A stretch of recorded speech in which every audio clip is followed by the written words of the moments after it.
Hello, I'm Kristen Bonchbach. I'm the Director of the Community Corrections Division, and this webinar will help you get registered as a new user for our new Intelligrants system for the fiscal year 2020 grant application by Indiana Department of Correction. If you go to intelligrants.in.gov, this will prompt you to the login screen.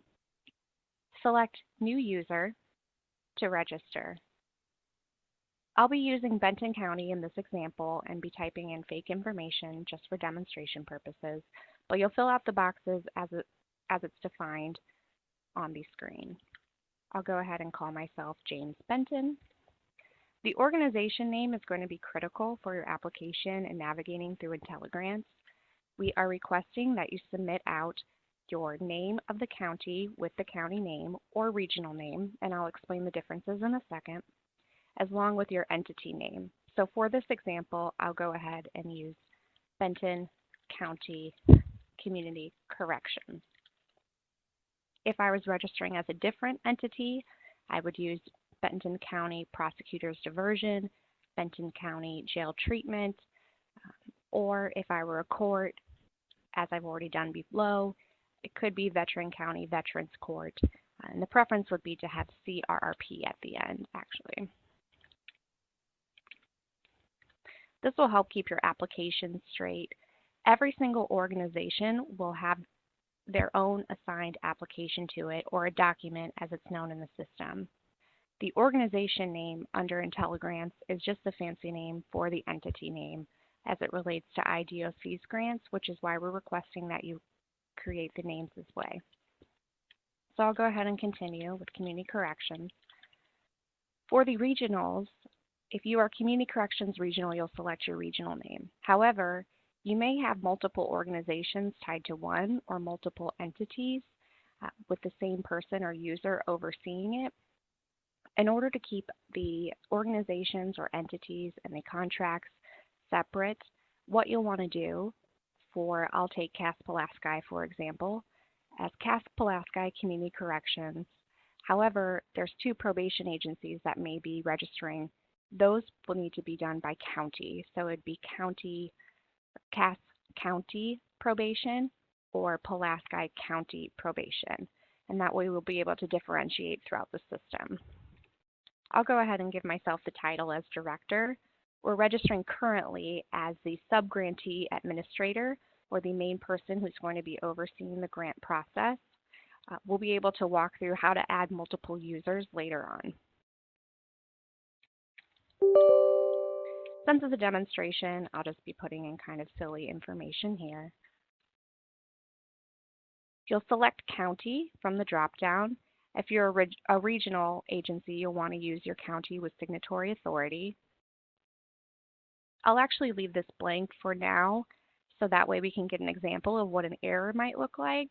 Every single text box that has this little red asterisk next to it is going to be a mandatory field in Intelligrants.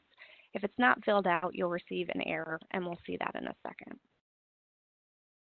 The other portion that's critical is you'll want to write down the username.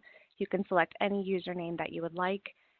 Mostly makes sense to use your name or some kind of identifier, something you can use that'll be easy to remember. And you'll want to write down a password. Once you're registered, you'll have to change your password. So it can be something easy or relatively simple. You'll also want to select the Indiana Department of Correction from the drop-down.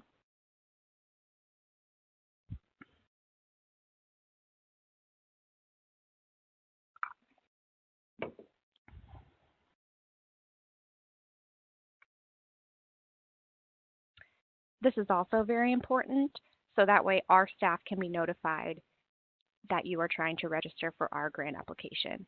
As you can see, we do have other state agencies registered with Intelligrants. If you were to select or try to apply for one of their applications, you'd want to register under them as well. If you are just requesting one username or one organization tied to you, you don't need to put anything in the notes. However, if you are overseeing multiple organizations or entities and applications, we're asking that you put a note here just to keep our staff prompted so that we can tie other organizations to you. You will not have permissions to add multiple organizations.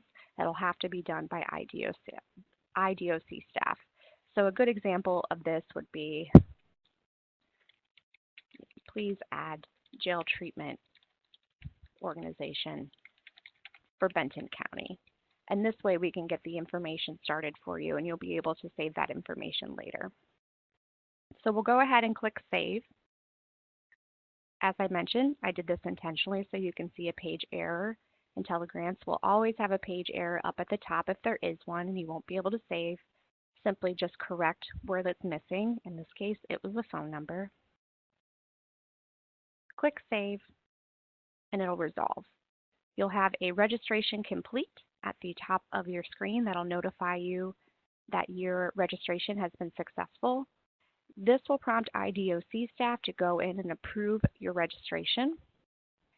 You will not be able to access any application or any of the portions of Intelligrants until IDOC staff has approved your registration. Once it's approved, you will get an email confirmation, and I can demonstrate that in a second.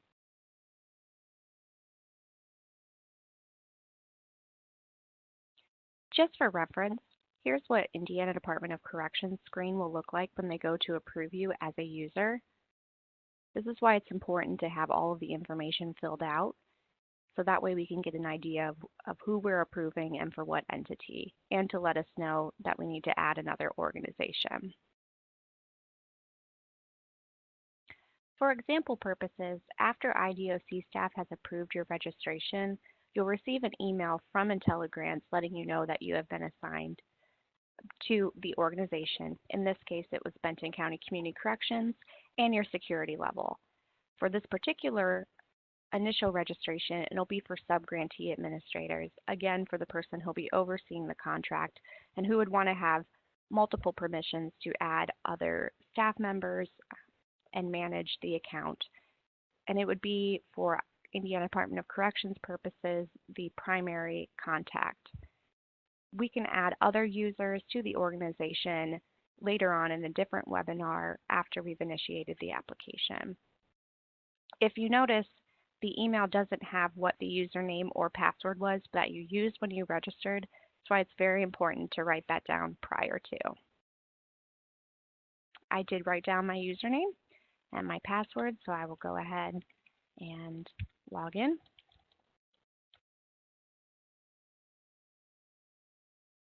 And this will be your home screen. Should ever you need to update any information, you can simply click My Organization and make any corrections. If you know any of your identification numbers, please enter them. You can also update your email and that sort of thing. Your profile is also where your personal information is. We'll let you know your organization information. You can add a picture if you choose. And back to your home screen. When we go through application initiation, we'll explain the view of available proposals and some of the other functionality of Intelligrants. The inbox will be useful. You'll have one that's first initially after you register. That'll let you know that you've been granted access. Our staff can let you know of any mass messages or any individual messages through this system as well, and we'll navigate how to use that in a different webinar.